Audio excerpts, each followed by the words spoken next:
Hi, and welcome to Amazon's Virtual Kids Week to meet amazing animals.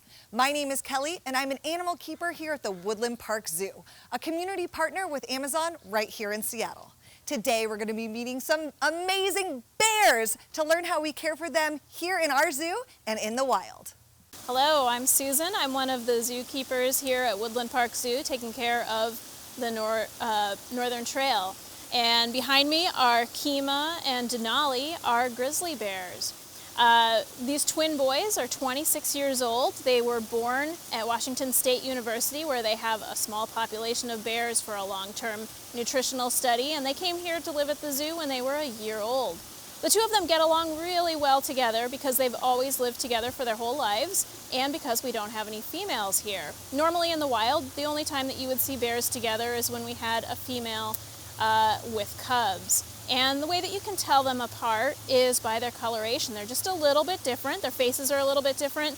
And Kima is darker with a golden patch on his shoulder, and Denali is golden overall, and he looks just a little bit bigger. Now here in Washington, it would be pretty unlikely for you to run into a grizzly bear if you're out hiking or camping. There's less than 10 of them in the whole state. It's much more common for us to have black bears in Washington. There's over 25,000 of them just in Washington state.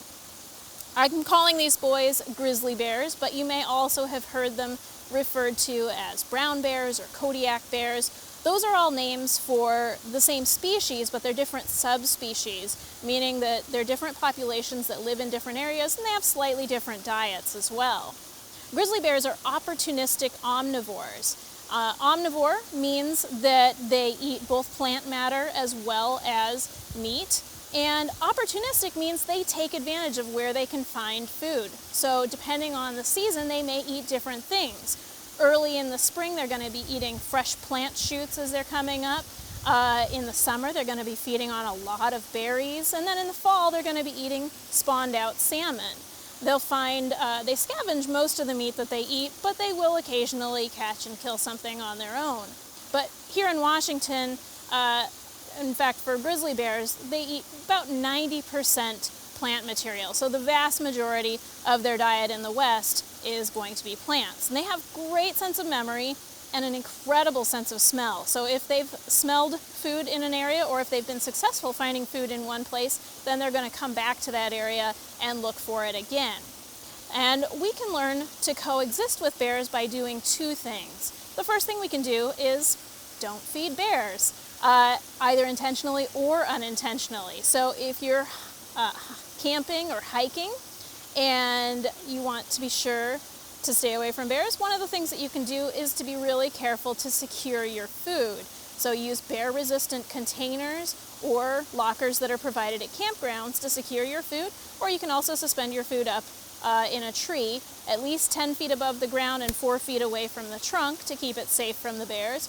And the other thing that we can do to coexist safely with bears is to not surprise a bear. And the way that we don't surprise bears is by hiking and camping in groups. By being in a big group together, we make enough noise that they know where we are, and they'll actually choose to avoid us. So if we can learn to coexist together with bears, you can learn a little bit more about them by checking out our website at www.zoo.org/livingnorthwest. And together we can learn to coexist with bears and all the other wildlife in our backyards. We really hope you learned something new, something fun, and enjoyed your time with us. From all of us here at the Woodland Park Zoo in Seattle, thank you for joining us for Amazon's Virtual Kids Week.